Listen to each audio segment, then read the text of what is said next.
सुनो सिद्धार्थ कथा। सत्य कथा, पुरुषार्थ कथा, सुनो सुनो सिद्धार्थ कथा। चढ़ते सूरज सा तेजवान वो कीर्तिमान, हुंकार भरे जब कूच करे, थर थर कांपे आसमान। वो राजपुत्र वो शूरवीर, पर्वत को भेद दे उसके तीर, शांति का स्रोत करुणा की धार, निर्झर झरे मन से अपार। वो राजपुत्र वो शूरवीर, पर्वत को भेद दे उसके तीर, है शाक्य वंश का वो तारा, जगमग है जिससे जग सारा। सत्य कथा, पुरुषार्थ कथा, सुनो सुनो सिद्धार्थ कथा। आज तुम्हारे विवाह के दिन तुम यहाँ आओ मेरे पास।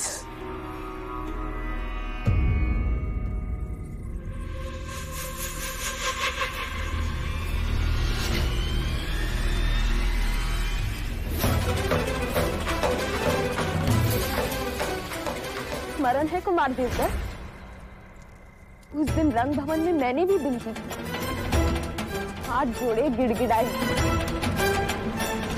और आपने मनमानी की। आज एक स्त्री ने अपनी मनमानी की। तू यहाँ कैसे आई? बोल। मैंने तुम्हारी और कार्तिक की सारी बातें सुन ली,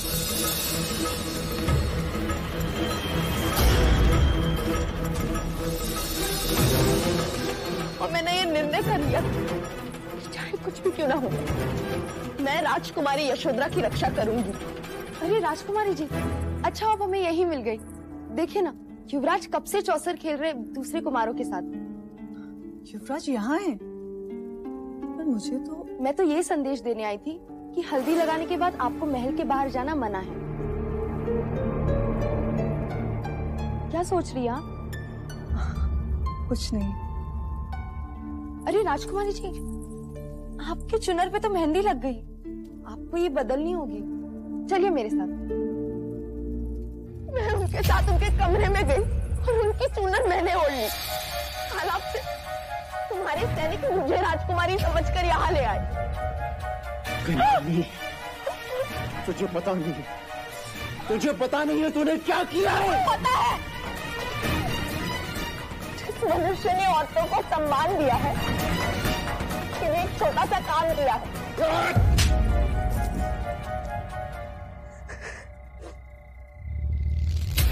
युवराज की होने वाली पत्नी के सम्मान की रक्षा की है मैंने। तेरी रक्षा कौन करेगा? उस बात की चिंता होती तो यहाँ तक आती ही नहीं।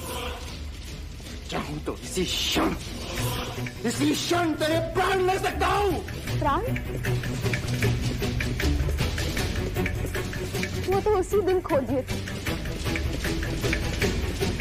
जिस दिन गणिका कहलाई। खेल तो तुमने बहुत अच्छा रचाया था कुमार, पर भाग्य के पास से पलटते देर नहीं लगती। भाग्य के पास से पलटते देर नहीं लगती जी।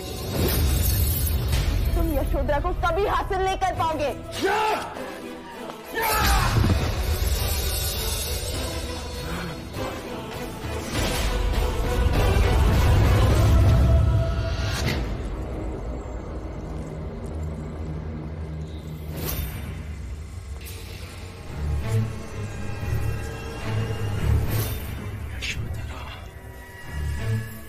यशोधरा,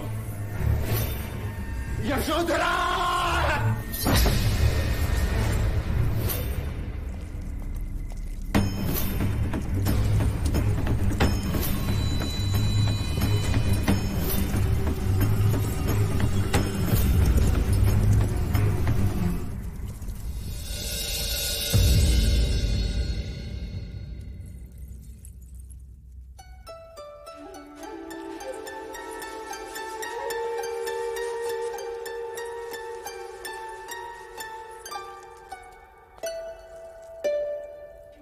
इतना एक चित्त होकर क्या काम कर रहे हो प्रजापति? मैं ये देख रही हूँ कि ये आभूषण सिद्धार्थ के वस्त्र के अनुरूप हैं भी या नहीं। लेकिन ये काम तो लौशिका भी कर सकती है ना प्रजा? नहीं अमिता दीदी, मैं नहीं चाहती कि सिद्धार्थ के विवाह में कोई त्रुटि रह जाए। अंततः ये महाराज शुद्धोधन के पुत्र का विवाह है। परंतु एक त्रुटि है महादेव। वो क्या देव? मैंने भारतवर्ष के सारे राजा महाराजाओं को विवाह का निमंत्रण भेज दिया है, परंतु एक राजा रह गया। आप किसकी बात कर रहे हैं देव? तुम्हारे छोटे पुत्र की।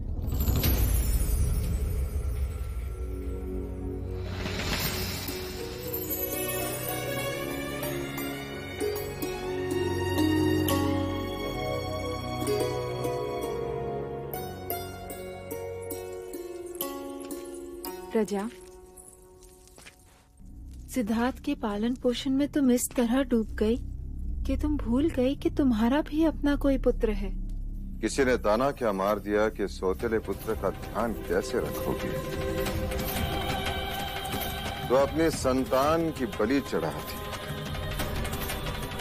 दूसरा पुत्र हुआ तो उसे आंखों से दूर कर दिया, ये कहकर कि जब तक सिद्धार्थ बड़ा नहीं हो जाता तब तक मैं उसे वापस नहीं बुलाऊंगी।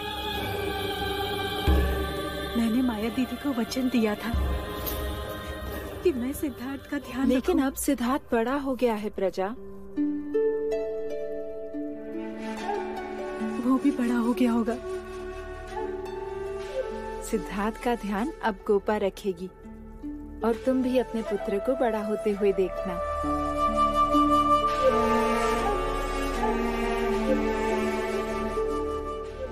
मुझे तो अब ये भी ज्ञात नहीं कि मैं उसे क्या कह के पुकारूंगी। नंद, नंद कहकर पुकारो उसे। नंद? माँ,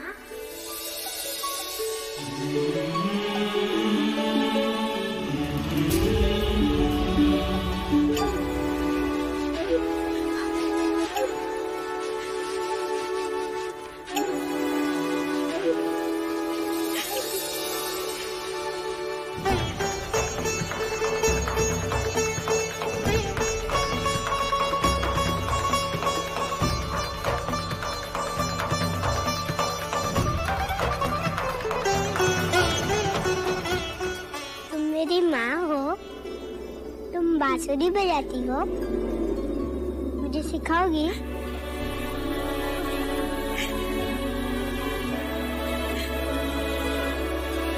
भैया, कहते हैं कि एक स्त्री दूसरी स्त्री का बखान होते नहीं सह सकती, पर आज जगत की सारी स्त्रियां इस स्त्री के सामने नतमस्तक हैं।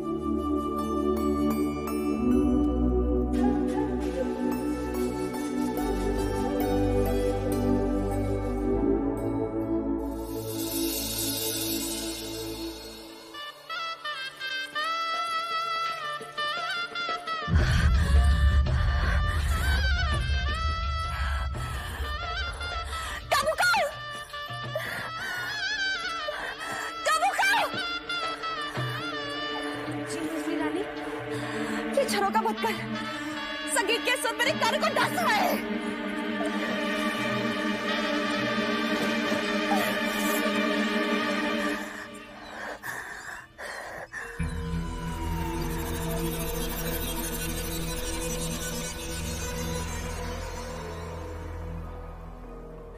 कुमार देवता महल लौट आए?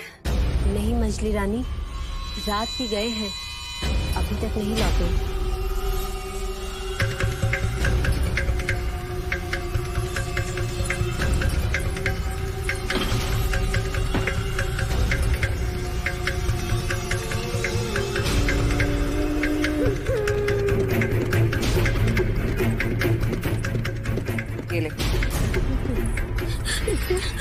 ले तू जानती है इसमें क्या? मैं तो अच्छी तरह से जानती कि तुझे क्या करना है। जा यहाँ से। मंगला दीदी,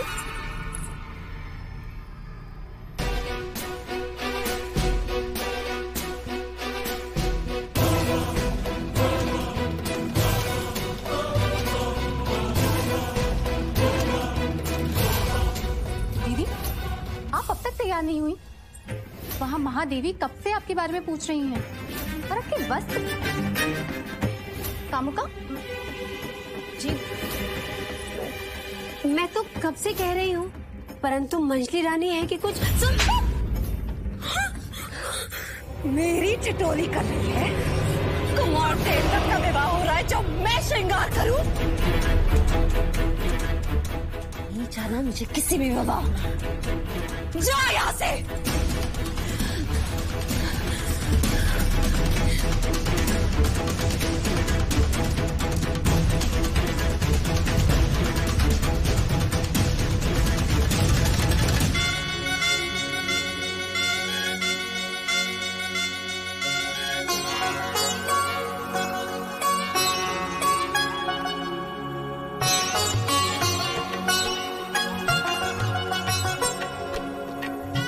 अमिता बुआ, ये आप क्या कर रहे हो?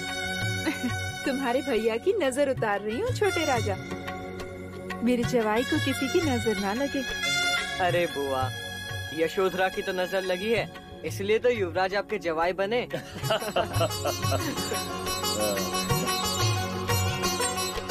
अब ये क्या है? जवाई के गले में घेरा। लो, बंद गए सिद्धार्थ भैया। अब इससे छुटकारा नहीं है, सोच लो।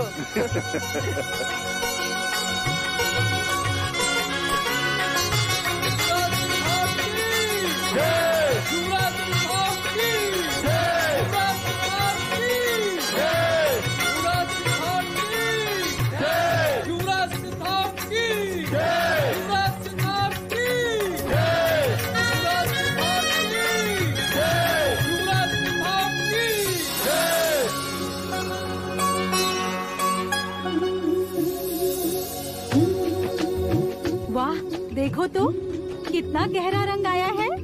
अर्थात युवराज सिद्धार्थ का प्रेम भी उतना ही गहरा होगा।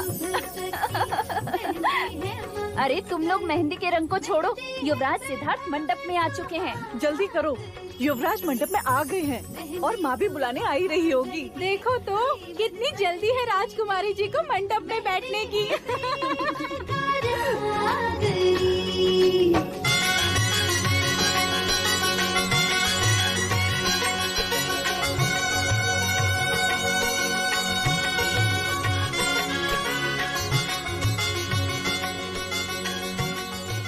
विभा जी, मंगला दीदी नहीं आई?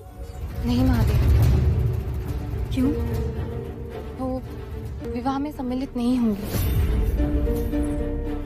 लेकिन क्यों?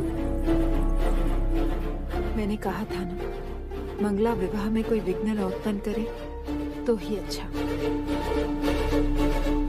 अमिता दीदी, आप चिंतित न हो, मैं आपके बड़े भैया के साथ जाती हूँ, फिर देखती हूँ कि मंगला दीदी कैसे रूठी रहती हैं।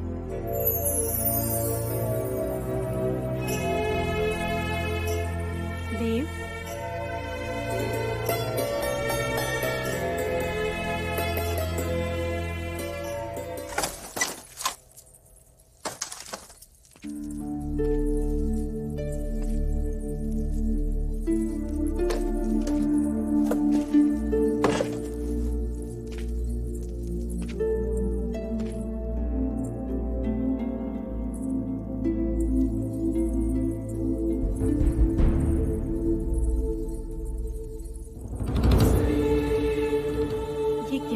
दीदी, आपने अब तक श्रृंगार नहीं किया?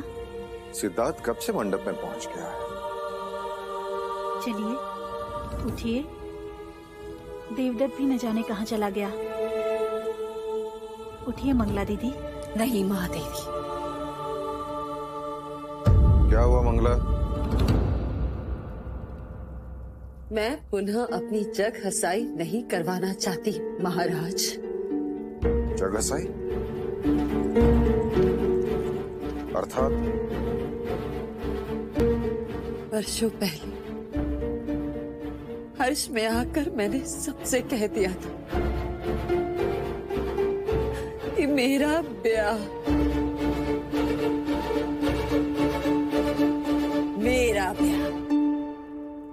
शाक्य शिरोमणि महाराज शुद्धोधन के साथ होने वाला है।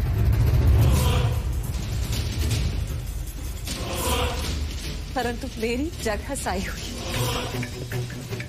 यदि आज मैं विवाह में आई तो लोग मुझ पर हंसेंगे नहीं, कहेंगे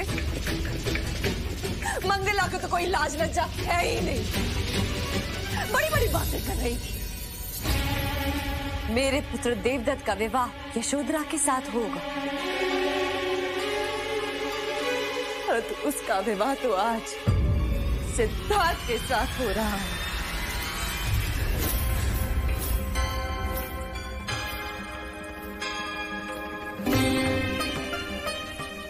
तो क्या सिद्धार्थ आपका पुत्र नहीं है मंगला दीदी? यदि आप विवाह में नहीं आई तो क्या कहेगी कपिलवस्तु की प्रजा? क्या कहेंगे लोग कि राज परिवार में इतना कलह क्लेश? वही कलह क्लेश कोई ना देखे, इसीलिए तो युवराज को समझाया था। एक कन्या के लिए दो भाइयों में इतना संघर्ष क्यों? परंतु आपने भी उन्हें नहीं रोका, उलट स्वयंवर के लिए उन्हें प्रोत्साहित किया।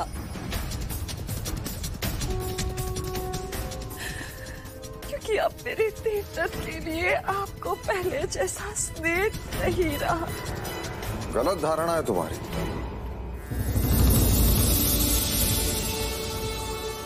मेरे लिए आज भी देवदत्त और सिद्धार्थ में कोई अंतर नहीं।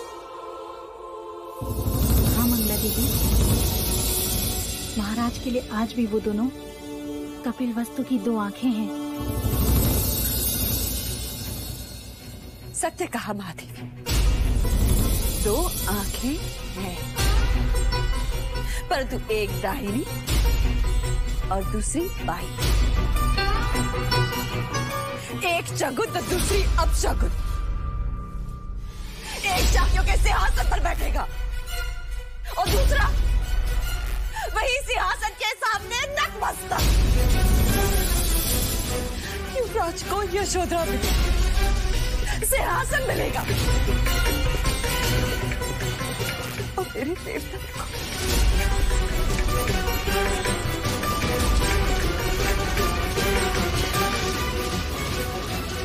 मैंने निश्चय किया था कि जब सिद्धार्थ का राज्याभिषेक होगा तब देवदत्त के नाम पर भी उत्तर का प्रदेश कर दिया जाएगा, ताकि दोनों कुमार अपने अपने शाक्य सीमाओं का विस्तार कर सकें और शाक्य संघ में हमारा वर्चस्व ऐसा ही बना रहे।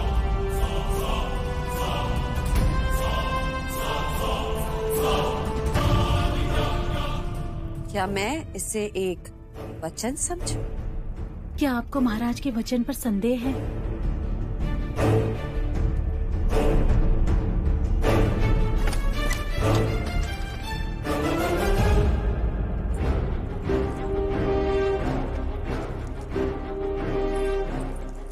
राज, तो मंडप छोड़कर यहाँ क्यों चले आए?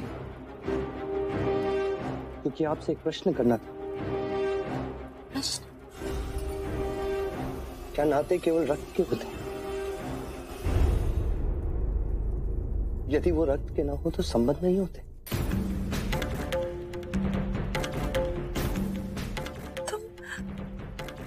तुम ऐसा क्यों पूछ रहे हो? मैं आपकी गोद में खेला हूं, ज्येष्ठ के पीछे पीछे दौड़ा। काकाश्री से बहुत कुछ सीखा है मैंने। काकी ने माना कि ज्येष्ठ और आप मुझसे और गोपा से क्रोधित हैं,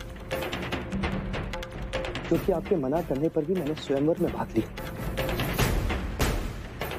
किंतु मैं ऐसा नहीं करता तो हम तीनों के प्राण पीड़ा से तड़पते, क्योंकि गोपा मुझसे प्रेम करती। मैं आपसे हाथ जोड़कर विनती करता हूं, आप हमेशा हमारे साथ रहें। आपका आशीर्वाद मेरे लिए उतना ही मूल्यवान है जितना ज्येष्ठ के लिए। उठो सिद्धार्थ, ये क्या कर रहे हो? इस महल में सबको क्या हो रहा है? अरे लोग तो राय का पहाड़ बना देते हैं। मैं तो बस तुम्हारे ज्येष्ठ की चिंता में थी, इसलिए श्रृंगार करना भूल गई। अन्यथा तुम्हारा विवाह हो और तुम्हारी काकी मां ना आए, ऐसा हो सकता है? महादेवी, कुछ समझाइए ना इसे। आप जाइए, मैं शीघ्र ही आती।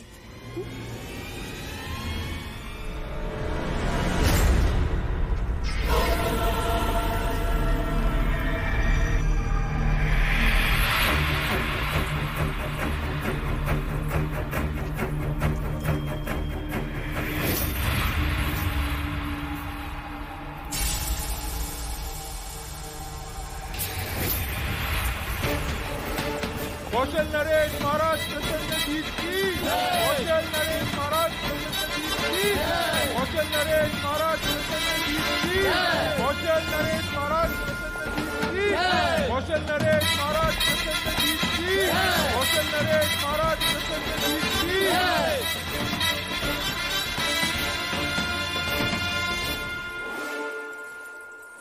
पधारिए, पधारिए महाराज प्रसन्नजीत।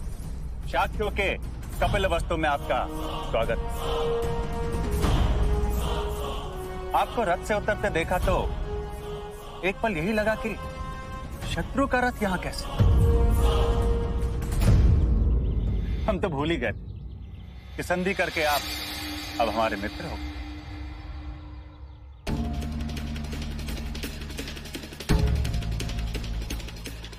हम मित्र के साथ मित्र हैं, शत्रु के साथ शत्रु, परंतु आदर हम दोनों का करते हैं। यदि ये बात सत्य है कि आप हमारे मित्र हैं, तो हमारे साथ द्वार पर खड़े होकर हमारे अतिथियों का स्वागत इन फूलों से कीजिए।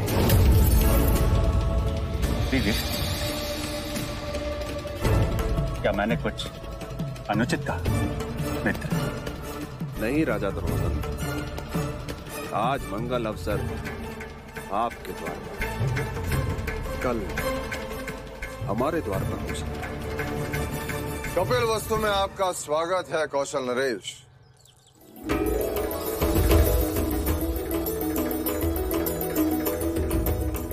कौशल नरेश, राजा प्रसन्नजीत, आपका आना हमारी मित्रता के लिए अत्यंत शुभ संकेत है।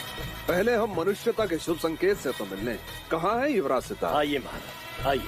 कौशल नरेश महाराज प्रसन्न जीत की। कौशल नरेश महाराज प्रसन्न जीत की। कौशल नरेश महाराज प्रसन्न जीत की। कौशल नरेश महाराज प्रसन्न जीत की। कौशल नरेश महाराज प्रसन्न जीत की। कौशल नरेश महाराज प्रसन्न जीत की। आपकी उपस्थिति ने कौशल और शाक्यों की मित्रता पर मोहर लगा दी महाराजा प्रसन्नजीत। स्वागत है आपका।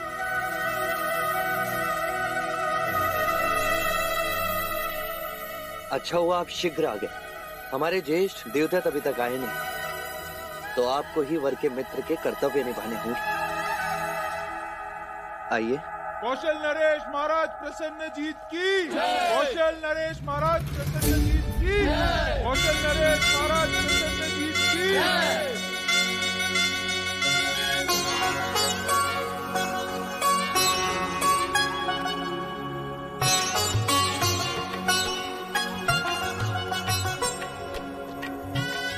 कन्या को बुलाइए।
हाय महाराज।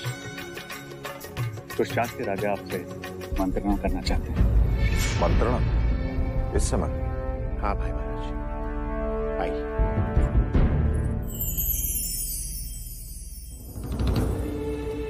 शाक्य राजाओं के मान सम्मान में कोई त्रुटि रह गई जो? महाराज शुद्धोधन, आपने पुनः मनमानी की है। मनमानी? शाक्यों के शत्रु प्रसन्नजीत को आपने विवाह में कैसे आमंत्रित किया? परंतु वो शत्रु के रूप में नहीं, मित्र के रूप में आया है। परंतु कौशल नरेश के साथ मित्रता है शत्रुता? इसका निर्णय तो शाक्य संघ की बैठक के पश्चात होना है। फिर आपने प्रसन्नजीत को विवाह में आमंत्रित कैसे किया? युवराज सिद्धार्थ ने हमसे अधिक सम्मान प्रसन्नजीत को दिया। हाँ, उसको अधिक सम्मान देकर हमें अपमानित किया है। अपमानित किया है आपने, अपमानित किया है। आप मेरा विश्वास करें, मेरा हर प्रयास शाक्यों के हित में होता है, ना कि उनके विरोध में। क्षमा करें महाराज, हमें आपका ये प्रयास दिखाई नहीं देता। हाँ, नहीं दिखाई देता। आपको प्रसन्नजीत की मित्रता मुबारक है। अब हम और यहाँ नहीं ठहर सकते। हमारे गुरु कहते थे कि भोजपत्र पर यदि राजनीति लिखा, उसे उल्टा कर देखो तो कूटनीति नजर आती। आपने शाक्य राजा की राजनीति देखी है, कूटनीति नहीं। हमने उसे विवाह का आमंत्रण दिया, परंतु उस आमंत्रण को स्वीकार कर लाचार होकर प्रसन्नजीत को कपिलवस्तु आना पड़ा। ये नहीं देखा। अश्वमेघ की इच्छा रखने वाला नरेश कैसे सबसे आंख मिलाएगा, ये नहीं देखा। आपने हमारा दिया हुआ सम्मान देखा, परंतु होने वाला अपमान नहीं देखा।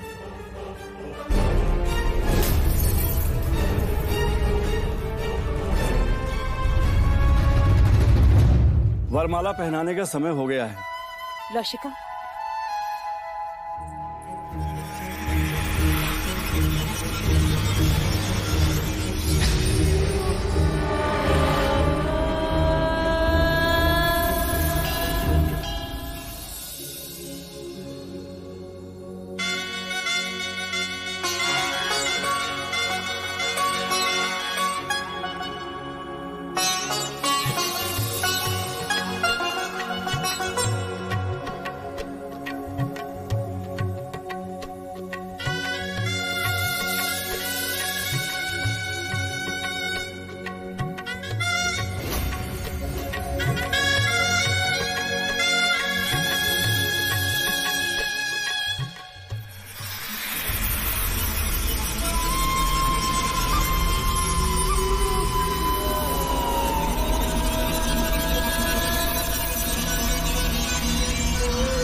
अरे मारो कोई इसे, अरे मारो। युवराज इसे कुचल देना चाहिए। बिच्छू है, शत्रु है। ये शत्रु नहीं, मात्र एक जीव है। जिस तरह हम मनुष्य अपने बचाव के लिए शस्त्र उठाते हैं, उसी तरह ये जीव आत्मरक्षण के लिए डसते हैं। ये जीव मात्र की स्वभावगत भीरुता है कौशल है, और कुछ नहीं। चलना, जाओ इसे बाहर वन में छोड़ो। अरे शिव शिव शिव शिव शिव शिव शिव शिव शिव शिव शिव शिव शिव शिव शिव शिव शिव शिव। युवराज, हमने आज तक आप जैसा मनुष्य नहीं देखा जो बिच्छू पर भी दया करे।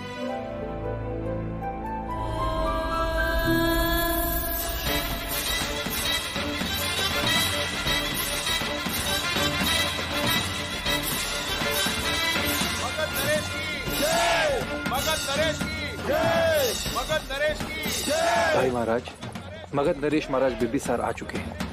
चलो। मगध नरेश की जय, मगध नरेश की जय, मगध नरेश की जय, मगध नरेश की जय, मगध नरेश की जय, मगध नरेश की जय, मगध नरेश की जय। हमारा आमंत्रण स्वीकार कर यहाँ उपस्थित होना हमारे लिए अभिमान की बात है मगध नरेश। उपस्थित तो होना ही था। पराक्रमी राजाओं की संगत किसे अच्छी नहीं लगती, और आप तो केवल पराक्रमी ही नहीं, हमारे पड़ोसी भी हैं। आपने जिस प्रकार अति महत्वाकांक्षी कौशल नरेश को पाठ पढ़ाया है वो प्रशंसनीय है। आपका स्वागत है।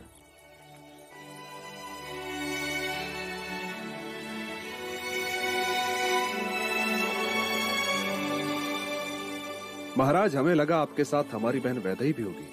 महाराज प्रसन्नजीत, आपको हमें यहाँ देखकर अत्यंत प्रसन्नता हुई। आपने शाक्यों के साथ संधि करके अत्यंत बुद्धिमानी का काम किया है। स्वागत है आपका, पधारे।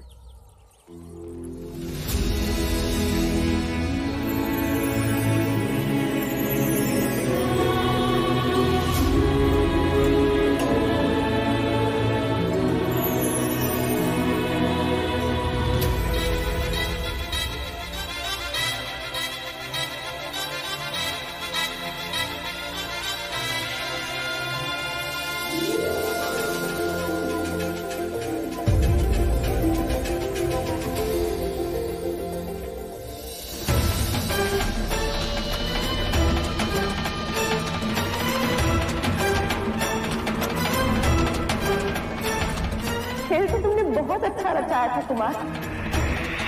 तुम यशोधरा को कभी हासिल नहीं कर पाओगे।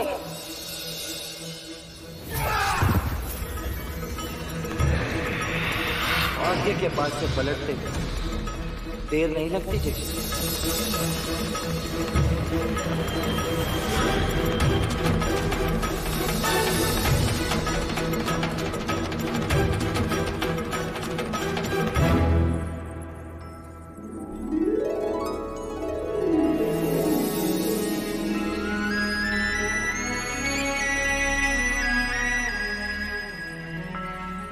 वैशाली नरेश की जय, वैशाली नरेश की जय, वैशाली नरेश की जय, वैशाली नरेश की। लेकिन नरेश आए हैं, अर्थात आम्रपाली भी आई हुई।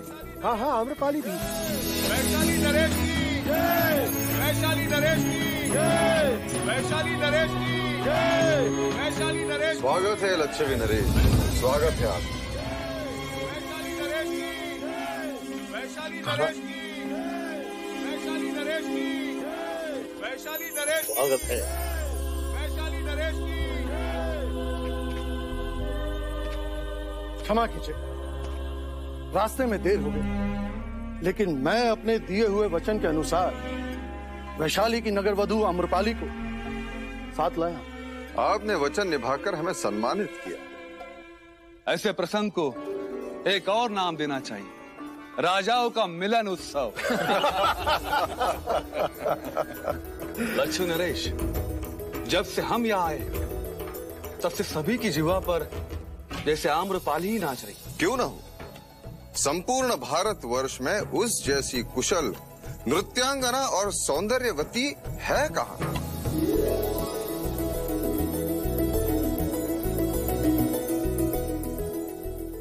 महाराज बिंबिसार, हमारे वैशाली में तो उसकी प्रशंसा में कहते हैं कि उसके रूप के आगे राजा अपना मुकुट, ब्राह्मण अपना शास्त्र, सैनिक अपनी तलवार और एक गृहस्थ अपना जीवन तक दांव पे लगा देता है। अति प्रशंसनीय, पर हम कैसे मान लें?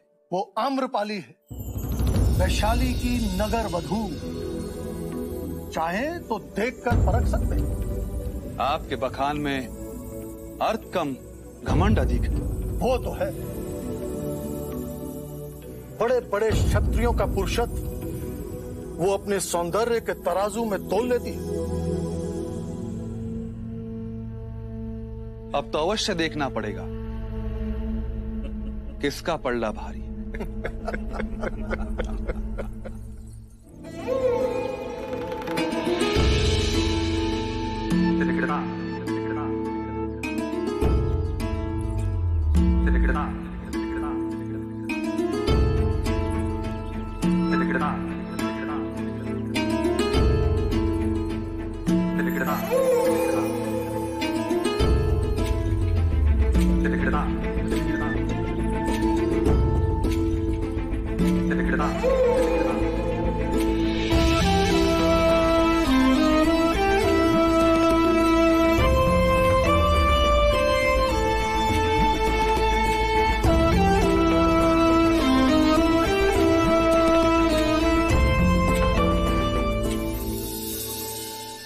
आयुष्मान भव, सौभाग्यवती भव।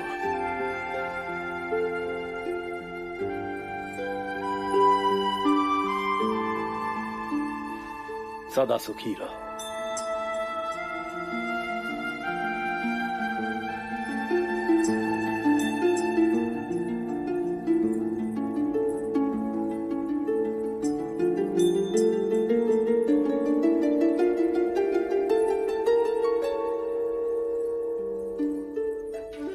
जीते रहो।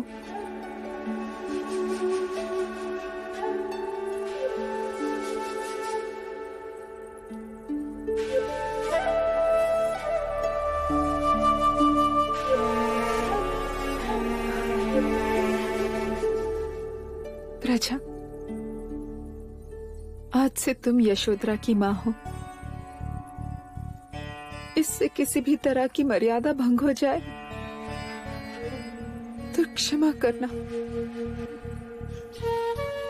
समझना कि मेरे पालन पोषण में कोई क्षति रह गई। नहीं अमिता दीदी,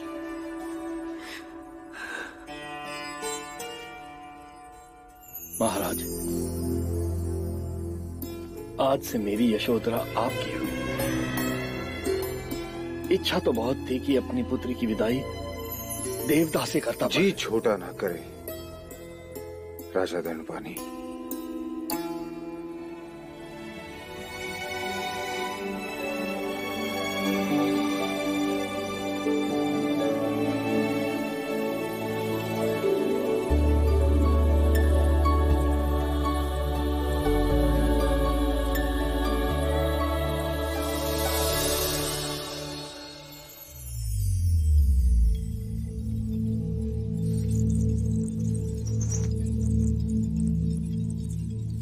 देवी, मगध नरेश बिंबिसार आपसे भेंट करना चाहते हैं।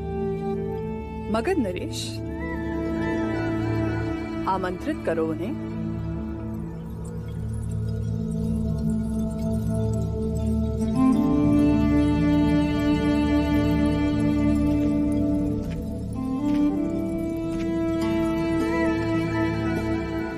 मगध नरेश का स्वागत है।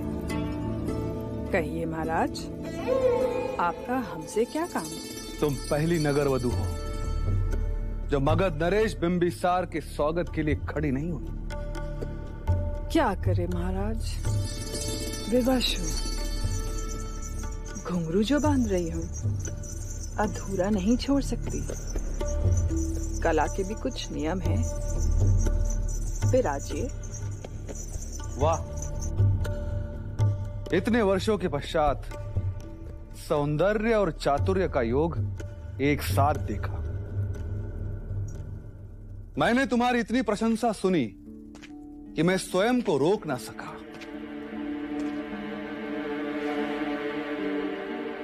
सुना है कि तुम्हारा रूप किसी को भी मोहित कर सकता है। ठीक सुना है आपने। आप चाहें तो परख ले हमें। इतना आत्मविश्वास? कहते हैं कि विवाह के दिन वर को वधू से कोई विमुख नहीं कर सकता। यदि तुम कुछ देर के लिए सिद्धार्थ को मोहित करके अपने मोहपाश में जकड़ लो तो आप क्या हारेंगे? क्या जीतना चाहती हो?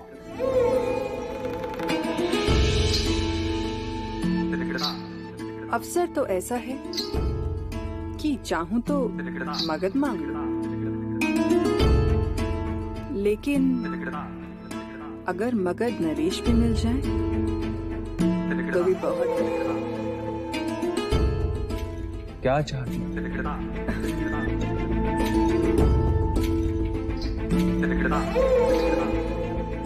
यदि आप हार गए तो ये बंधे हुए घुंघरू आप खोलेंगे, और यदि तुम हार गई तो मगध प्रदेश में मेरा एक भवन होगा केवल आपके लिए। अर्थात दोनों ही सूरत में मैं ही जीता आम्रपाली। कैसे? यदि मैं हार गया तो घुंघरू खोलते समय तुम्हारे चरण स्पर्श करने का अवसर प्राप्त होगा, और मैं जीता तो तुम्हारे चरण मगध में होंगे। सत्य कथा, पुरुषार्थ कथा, सुनो सुनो सिद्धार्थ कथा।